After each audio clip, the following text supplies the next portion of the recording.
যে আমি খাচ্ছি সেটাই আমি স্কিনে ইউজ করছি। একদমই তাই। মানে আমাদের মধ্যে 100%-এর মধ্যে বলতে পারি 70% যদি প্রোডাক্ট ইউজ করে 30% কিন্তু এই হোম রেমিডিজের ওপরেই ভরসা করে থাকে। এবার ভরসা করা ঠিক আছে, আমি বলছি না যে হোম রেমিডিজ খারাপ বা বাজে দিক, একদমই ঠিক আছে। মানে হোম রেমিডিজ আগেকার দিনে কি হতো, আগেকার দিনে তো প্রোডাক্ট ছিল না। আমাদের মা ঠাকুমা দিদিমা তারা কিন্তু এই হোম রেমিডিজের মধ্যেই কিন্তু এইসবের মধ্যেই ইনগ্রিডিয়েন্টসের মধ্যেই খুঁজে পেত। এখনকার দিনে যারা আয়ুর্বেদিকের ডক্টর বা যারা আয়ুর্বেদিক নিয়ে গবেষণা করছে তারা কিন্তু এইসব ইনগ্রিডিয়েন্টস দিয়েই প্রোডাক্ট তৈরি করছে, ভেষজ দিয়েই আমাদের স্কিনের জন্য আমাদের হেয়ারের জন্য প্রোডাক্ট আনছে।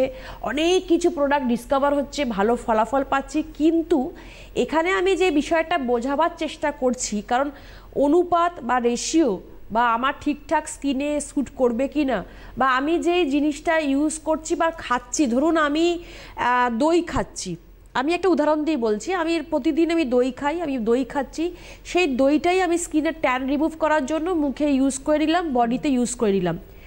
এর পরের দিন আমি দেখলাম যে মুখের মধ্যে গুড়ি গুড়ি র্যাশ বেরিয়ে গেল, আমার স্কিনের মধ্যেও কিন্তু একটু মনে হচ্ছে কোনো কোনো জায়গায় হালকা দানা দানা বেরিয়েছে।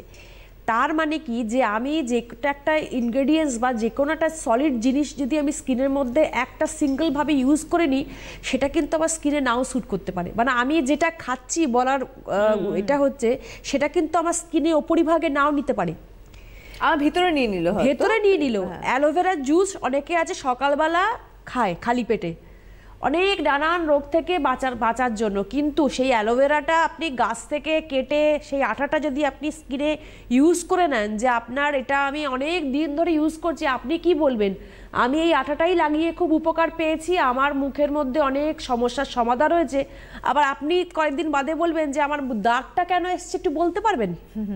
ঠিক।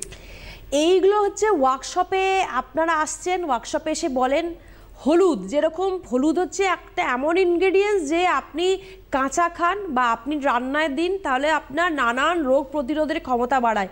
কিন্তু আপনি যদি সেই হলুদটাকেই যদি আপনি রান্নায় যেটা ব্যবহার করছেন নোংরা হাতে নোংরাভাবে, ধরুন রান্নায় আপনি হলুদ যেটা ব্যবহার করছেন সেটা ব্যবহৃত হলুদ, সেইটাই আপনি টক দইয়ের সাথে মিশিয়ে নিয়ে আপনি হোম রেমেডিজ হিসাবে আপনি স্কিনের মধ্যে লাগিয়ে নিলেন, তাহলে কিন্তু আপনার মুখটা ফর্সার জায়গায় কালো হয়ে যাবে।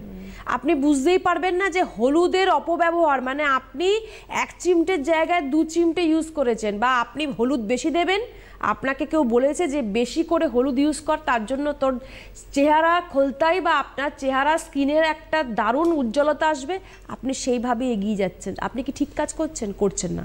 কারণ আপনার কিন্তু দেখবেন আপনার একটা লাইট স্কিন টোন চেপে গেল, সেটা হলুদের জন্যই হলো। তো আমি যেটা খাচ্ছি সেটা আমার শরীর নিচ্ছে কিনা সেটাও আমাকে জানতে হবে। আমি যেটা স্কিনে ইউজ করছি সেটা আমার স্কিনের মধ্যে র্যাশের প্রবলেম বাড়াচ্ছে কিনা, বা আমার স্কিনটা আরও সেন্সিটিভ করে দিচ্ছে কিনা, বা অ্যালার্জিটিকের প্রবলেমের মধ্যে দিয়ে চলে যাচ্ছে কিনা, সেটাও কিন্তু আমাকে নজর করতে হবে।